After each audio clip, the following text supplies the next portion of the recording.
related with the output, not related with the output. It is directly related to the use of fixed factor. जो हमारे पास starting में है उसका मान लीजिए कि कॉस्ट 10 रुपये है, 10 रुपये का परचेज हुआ है, वो मशीन हो सकती है, प्लांट हो सकता है, कुछ भी हो सकता है। डायग्राम से कैसे समझे इकोनॉमिक्स में, तो उसके लिए मैं आपको बता देता हूँ। ये आपका एक डायग्राम है, ये आपका एक्स एक्सिस है, ये आपका वाई एक्सिस है, ये आपका ओरिजिन स्पॉट है, ठीक है ना। यहाँ पर आपने लिया हुआ है total fixed cost TFC Y X पर, यहाँ पर आपने लिया हुआ है आउटपुट एक्स एक्स पर, ठीक है ना। अब आप एक चीज़ देखिए, यहाँ पर ध्यान से देखिएगा, जो टोटल फिक्स्ड कॉस्ट का कर्व होता है इकोनॉमिक्स के अंदर वो कुछ इस तरीके का होता है TFC, ठीक है ना। ये टोटल फिक्स्ड कॉस्ट ये दिखाएगा कि व्हेन योर आउटपुट इज 10 या फिर when your output is 0, when your output is 1, when your output is 2, 3, 4, 5, जो भी आगे तक। तो ये आपका कॉस्ट है, मान लीजिए कोई इस तरीके से, ठीक है ना। मान लीजिए ये आपका यहाँ पर 5 है, ये यहाँ पर 10 है, ठीक है ना। इस तरीके से ये यहाँ पर 15 है, ये यहाँ पर 20 है, इधर आपने टोटल फिक्स्ड कॉस्ट लिया है। तो स्टार्टिंग में मान लीजिए आपका ये 10 था टोटल फिक्स्ड कॉस्ट, तो आउटपुट के साथ इसका कोई रिलेशनशिप नहीं है, इसको आप यहाँ देख सकते हैं। आउटपुट आपका इंक्रीज हो रहा है, लेकिन आप यहाँ डायग्राम के अंदर देख पा रहे हैं इस तरीके से, ये आउटपुट इंक्रीज हो रहा है बट फिक्स्ड कॉस्ट 10 है तो 10 ही कंटिन्यू है, यानी कि एक तरीके से ये हॉरिजेंटल है, horizontal curve, same as X axis. जो आपका एक्स एक्सिस है इसके जैसा ही बिल्कुल ये हो गया है यहाँ पर, ठीक है ना। इसका मतलब कॉस्ट में कोई भी चेंज नहीं आ रहा है, आउटपुट में चेंज आ रहा है, आउटपुट रेगुलर इंक्रीज कर रहा है आपका। इसको क्या बोला जाता है, जब इस तरीके की कंडीशन होती है इसमें यहाँ पर, तो इससे आपको क्लियरली समझ में आ गया कि भाई हमारी जो फिक्स कॉस्ट होने वाली है ये आउटपुट के साथ में कोई भी रिलेशनशिप नहीं रखती है। तो ऐसा ही आपको टेबल में दिखाना है, तो टेबल में भी आपने दिखा दिया है, आउटपुट चेंज हो रहा है, कॉस्ट आपका चेंज नहीं हो रहा है, इसका मतलब ये आपका फिक्स्ड कॉस्ट का कर्व है, यानी टोटल फिक्स्ड कॉस्ट का कर्व है। अब मैंने आपको एक फॉर्मूला बताया था स्टार्टिंग में कि total cost equals to TFC plus TVC। अब टोटल वेरिएबल कॉस्ट पे चलते हैं, उसका कॉन्सेप्ट थोड़ा सा समझते हैं, जिससे कि आपको ये चीज़ें एकदम क्लियर हो जाएंगी, ठीक है ना। बहुत अच्छा कॉन्सेप्ट है और धीरे धीरे से समझें आप, और ये चैप्टर बहुत ईजी है, गलतियाँ ना करें, बस स्लो स्लो समझते जाएं और एक एक चीज़ को पकड़ करके चलें, छोड़े नहीं, ठीक है ना, जिससे कि आपका कॉन्सेप्ट बिल्कुल क्लियर हो जाए। आपसे कभी भी कोई कुछ पूछे तो आप उसके बारे में बता सकें। तो जो आपका ये फिक्स्ड कॉस्ट था, इसके 3 नेम हैं, इनडायरेक्ट कॉस्ट, ओवरहेड कॉस्ट और सप्लीमेंट्री कॉस्ट, ये हम नहीं बोलेंगे। अब हम इसको छोड़ करके सीधे चलते हैं वेरिएबल कॉस्ट पर, और वेरिएबल कॉस्ट के अंदर भी जो टॉपिक हम ले रहे हैं अभी वो लेते हैं टोटल वेरिएबल कॉस्ट, ठीक है ना। तो मैंने आपको पहले ही कह दिया था, directly related to output and variable factor. भाई वेरिएबल फैक्टर के साथ में और आउटपुट के साथ में सीधा संबंध होता है इसका टोटल वेरिएबल कॉस्ट का, ठीक है ना। कैसे होता है जरा उसको भी टेबल में देख लेते हैं और इसके कंपोनेंट्स के बारे में बात कर लेते हैं। तो सबसे पहले इसके कंपोनेंट्स के बारे में बात कर लेते हैं।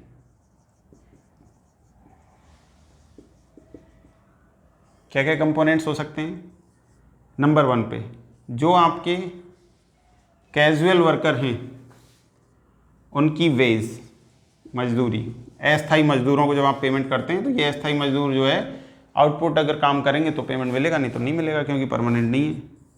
और क्या क्या हो सकते हैं भाई ऐसे एग्जाम्पल, आप सोचो जरा कि वेरिएबल कॉस्ट जो है इसके और ऐसे कौन कौन से एग्जाम्पल आप हो सकते हैं, आपकी मर्जी से आप जरा सोच करके देखें, फिर आप मेरे को बताएं कि सर ये हैं, तो बताइए आप।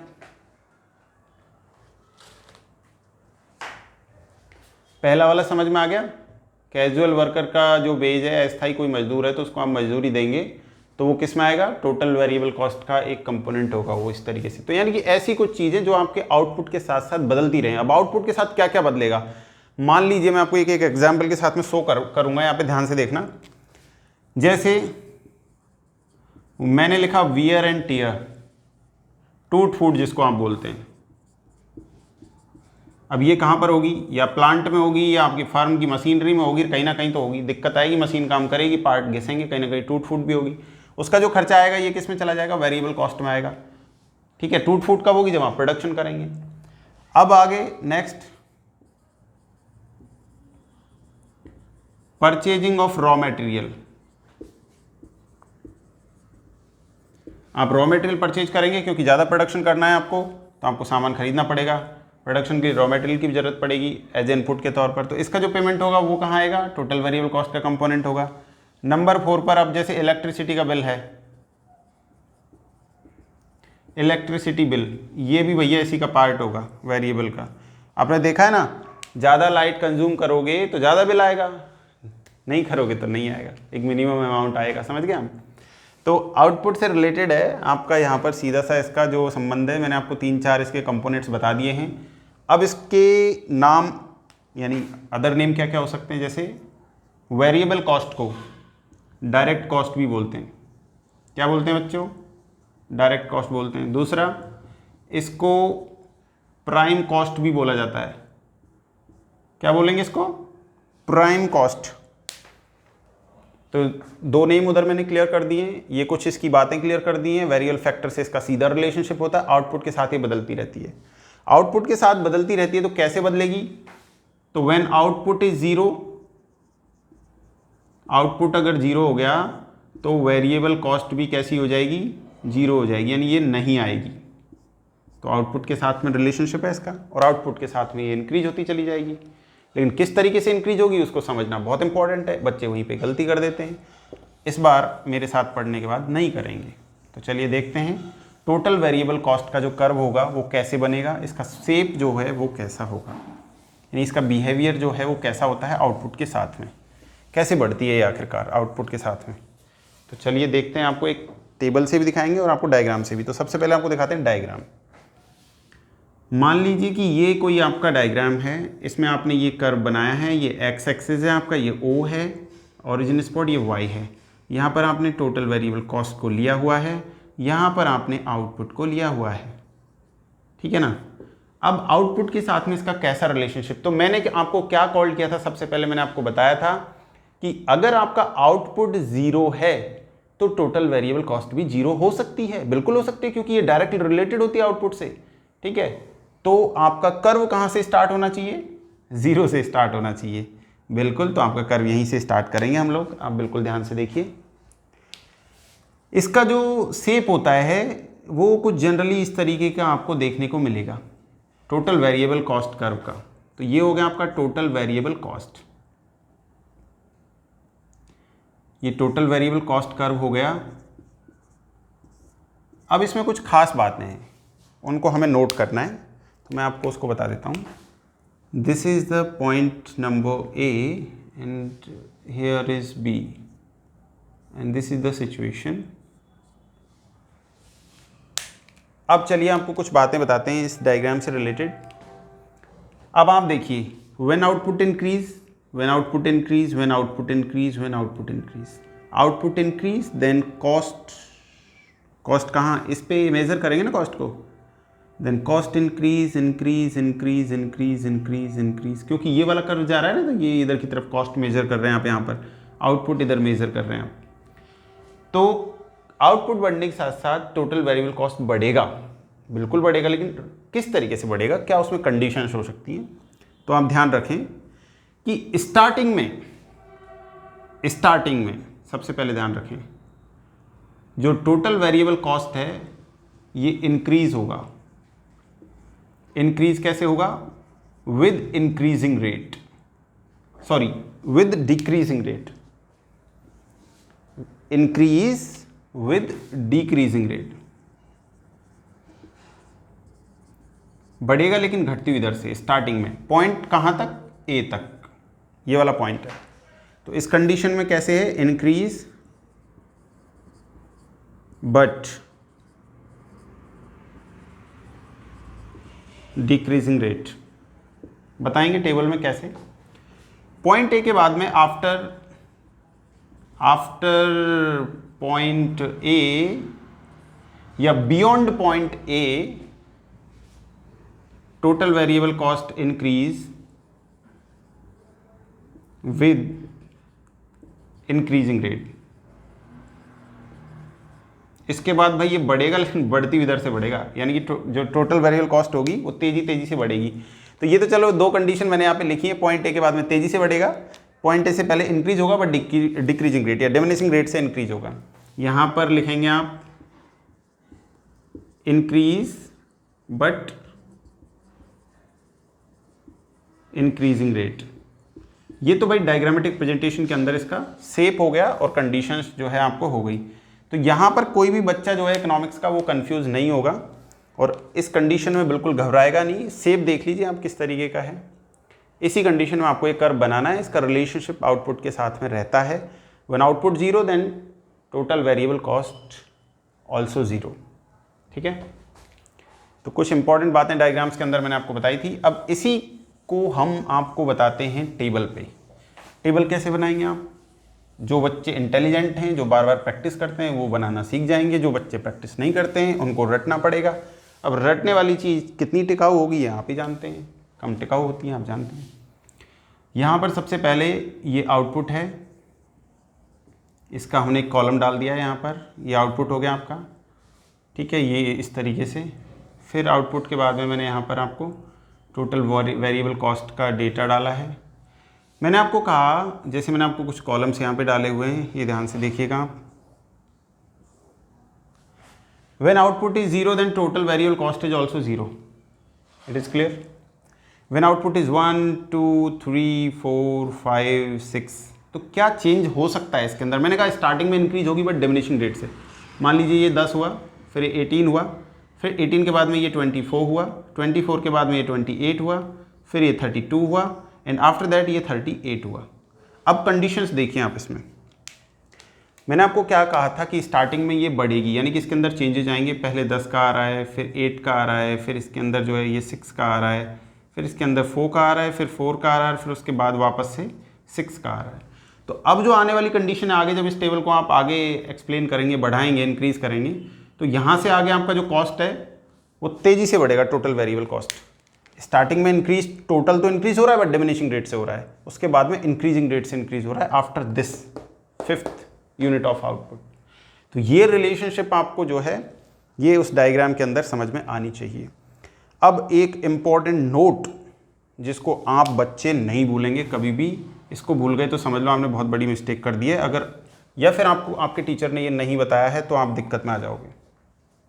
इम्पॉर्टेंट नोट क्या है भाई? ये नोट 100 रुपये का है क्या? 100 रुपये का ही मान लो भाई। आज के ज़माने में 100 रुपये की भी काफ़ी वैल्यू जो है मेरे हिसाब से। जिसके लिए है उसके लिए तो है ही। तो क्या नहीं भूलेंगे, ये जो कंडीशन है total cost equals to total fixed cost plus total variable cost वाला जो हमारा फॉर्मूला है, ये सिचुएशन कब पॉसिबल है? Only in short run. ये केवल शॉर्ट रन की कंडीशन है भाई, लॉन्ग रन में ये पॉसिबल नहीं है। लॉन्ग रन के अंदर ये नॉट पॉसिबल। यानी इस तरीके की फॉर्मूला, इस तरीके का फॉर्मूला, इस तरीके के डायग्राम्स आपको इसके साथ में नहीं देखने को मिलेंगे लॉन्ग रन में। क्योंकि लॉन्ग रन के अंदर क्या होगा कि कोई भी फैक्टर फिक्स्ड नहीं होगा, सारे फैक्टरों को बदला जा सकता है, सारे फैक्टर वेरिएबल हो जाएंगे और सारे फैक्टर वेरिएबल होने की वजह से जो कॉस्ट आएगी वो वेरिएबल कॉस्ट आएगी। और वेरिएबल कॉस्ट जो है, एक कॉस्ट ऐसी होती है जैसे मार्जिनल कॉस्ट, ये टोटल वेरिएबल कॉस्ट होती है एक तरीके से, इसके अंदर फिक्स्ड का कोई भी पार्ट नहीं होता, तो ये टोटली वेरिएबल कॉस्ट होती है। तो सारे फैक्टर वेरिएबल होने की वजह से वेरिएबल कॉस्ट में चेंज हो जाएंगी चीज़ें, फिक्स्ड कॉस्ट का पार्ट वहाँ पर नहीं रहेगा। लॉन्ग रन के अंदर की बात कर रहा हूँ, तो ये शॉर्ट रन में पॉसिबल है, ये आप ध्यान रखेंगे। ये जो कंडीशन आप पढ़ रहे हैं ये शॉर्ट रन के अंदर पॉसिबल है, लॉन्ग रन में ये कंडीशन खत्म हो जाएगी। समझ गए आप? तो उम्मीद करते हैं कि आपको टीसी, टीएफसी और टीवीसी का कॉन्सेप्ट समझ में आ गया होगा। मैंने इसमें से आपको टीएफसी का डायग्राम बता दिया है, टीएफसी के बारे में बता दिया है, टीवीसी के बारे में भी बता दिया है। अब इन दोनों से मिलकर के टोटल कॉस्ट कैसे बनेगा, इसका डायग्राम कैसे बनेगा, तो आइए हम इन तीनों डायग्राम्स को एक ही डायग्राम पर समझते हैं और आज की क्लास को हम यहीं पे ख़त्म करेंगे। फिर हम नेक्स्ट जो टाइप्स इसके बचे हुए हैं शॉर्ट रन के अंदर वेरिएबल कॉस्ट के, उनके बारे में बात करेंगे अगले क्लास में। तो चलिए एक साथ रिलेशनशिप देखते हैं टीसी, टीएफसी और टीवीसी का। ये काफ़ी इंटरेस्टिंग होने वाला है। जब एक ही डायग्राम के अंदर आप तीनों को बनाते हैं तो आपके गलती होने के चांसेस उतने ही बढ़ जाते हैं, या फिर डायग्राम को इंटरेस्टिंग बनाने के लिए आपके पास एक अपॉर्चुनिटी होती है कि कितने अच्छे मार्क्स आपको एग्जाम में स्कोर करने हैं, अगर आप इसे सही कर पाएंगे तब। तो सबसे पहले आपको क्या क्या करना है, कैसे मैनेज करना है अपने आप को, और कैसे सही डायग्राम बनाना है। तो टॉपिक मेरा बच्चों वही है, मैंने आपको पहले बता दिया था। तो टॉपिक आप डाल लीजिए relationship between TC, TVC and TFC. इसके बीच में रिलेशनशिप देखना, तीनों के बीच में एक ही डायग्राम में दिखाना है, और वो भी। तो चलिए डायग्राम बनाते हैं बिना देरी किए हुए। आप इकोनॉमिक्स के स्टूडेंट हैं, इंटेलिजेंट हैं, आप बना देते हैं फटाफट। रवि सर की क्लास पढ़ते हैं आप, इसलिए। ये आपका ओरिजिन स्पॉट हो गया, वो वाई एक्स हो गया, वो एक्स एक्सिस हो गया। तो कॉस्ट कहाँ लोगे बच्चों, यहाँ लोगे। अब आपने जो तीनों तरीके की कॉस्ट है यहाँ पर, ये वाई एक्सिस पे ली है। एक्स एक्सिस पे क्या लेंगे आप, आउटपुट लेंगे, क्योंकि आप समझदार बच्चे हैं। कि कॉस्ट कब आएगी, जब आप प्रोडक्शन करेंगे, जब आपका आउटपुट होगा तभी कॉस्ट आएगी, अदरवाइज कॉस्ट आएगी ही नहीं। समझ गए आप। एक तरीके की कॉस्ट का चांस बन सकता है जैसे फिक्स्ड कॉस्ट, क्योंकि उसका आउटपुट से कोई संबंध नहीं होता, वो तो फिर भी देखने को मिल सकती है। तो इस चीज़ का ध्यान रखें आप। सबसे पहले अब आपको क्या करना है, तो सबसे पहले आपको एक चीज़ ध्यान रखनी है। जैसे मैं इसमें इसका यूज़ कर रहा हूँ, मान लो डस्टर का, तो मैं आपको एक यहाँ पे कर्व जो है वो इस तरीके से बनाऊँगा। तो मैंने आपको एक कर्व बनाया यहाँ पर इस तरीके से।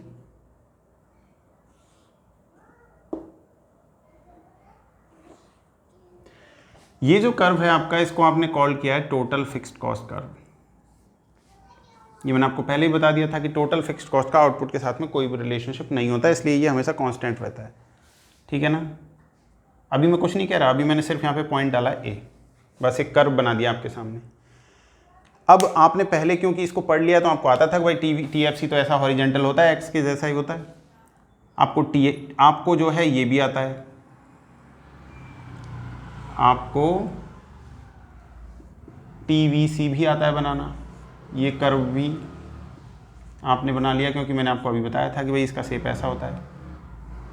अब एक कंडीशन ऐसी आएगी जहां पर आपका टीवीसी और टीएफसी बराबर होगा। क्या होगा, बराबर होगा। तो मान लीजिए कि वो पॉइंट जो है यहाँ पर ये वाला है, इस पॉइंट को मैंने मान लीजिए आर डिनोट कर दिया। ठीक है। अब आप एक चीज़ देखिए, अब आपका क्या बच गया इसके अंदर, आपका बच गया टोटल कॉस्ट कर्व। तो टोटल कॉस्ट कैसे बनाएंगे आप, कैसे बनाओगे टोटल कॉस्ट। ठीक है। तो टोटल कॉस्ट क्या होता है, total cost is the sum total of total fixed cost plus total variable cost. ये दोनों का सम होता है, दोनों को जोड़ देंगे तो टीसी आएगा। तो यहाँ पर ये 0 है वेरिएबल कॉस्ट, और हमारा जो फिक्स्ड कॉस्ट है वो क्या है, मान लीजिए 10 रुपये है। ठीक है। तो 10 + 0 कितना हुआ, 10। तो क्या टोटल कॉस्ट कर्व को 0 से स्टार्ट कर सकते हैं, नहीं कर सकते, क्योंकि 10 की वैल्यू इंक्लूड होगी ना, फिक्स्ड कॉस्ट का अमाउंट है और ये 0 है। तो ऑब्वियसली आपका टोटल कॉस्ट कर्व कहाँ से स्टार्ट होगा, जहां पर टोटल फिक्स्ड कॉस्ट स्टार्ट हुआ वहीं से स्टार्ट होगा। और इसके बाद क्योंकि टोटल फिक्स्ड कॉस्ट का अमाउंट तो 10 यानी कांस्टेंट ही रहेगा हमेशा, क्योंकि आउटपुट के साथ बदलेगा ही नहीं। तो अब जो चेंज आएगा वो किसकी बदौलत आएगा, केवल वेरिएबल कॉस्ट की बदौलत आएगा। तो बाकी का जो टोटल कॉस्ट कर्व का आपका जो बनाने वाले हैं आप, वो कैसा होगा, टोटल वेरिएबल कॉस्ट के जैसा ही होगा। तो चलिए देखिए कैसा है, बहुत जल्दी बना देते हैं। जैसे इसका शेप है सेम इसके ऊपर से आपको ऐसे ही शेप में कर्व बनाना है, and this is called total cost curve. ध्यान रखेंगे आप बिल्कुल। अब ये कई बार बच्चे जो है कंफ्यूज हो जाते हैं, समझते नहीं है चीज़ों को, समझ के आपको काम करना है। अब देखिए यहाँ पर इस पॉइंट पर आप देख रहे हैं ए पर, यहाँ पर जो टोटल कॉस्ट का ये कर्व है, इसमें केवल फिक्स्ड कॉस्ट का अमाउंट जुड़ा हुआ है 10, क्योंकि इस कंडीशन में वेरिएबल कॉस्ट 0 है। अब इसके बाद का जो भी गैप रहेगा टीसी और टीवीसी के बीच में, यानी ये जो गैप है, ये जो गैप आप देख रहे हैं, ये जो गैप है, ये गैप केवल और केवल क्या है, इस टीवीसी और टीसी के बीच में टीएफसी का गैप है। केवल ये 10 का गैप है, क्योंकि वेरिएबल कॉस्ट की वैल्यू तो ये रही, इसमें 10 ऐड कर दो, ये थोड़ा सा ऊपर खिसक जाएगा, एज डी टी इस शेप में बन जाएगा। तो ये जो गैप है इसके बीच के अंदर, ये क्या है, ये टीएफसी का गैप है। तो ये तीनों का रिलेशनशिप इस तरीके से होता है। टोटल वेरिएबल कॉस्ट स्टार्टिंग में इस पॉइंट तक डिक्रीजिंग रेट से बढ़ेगी,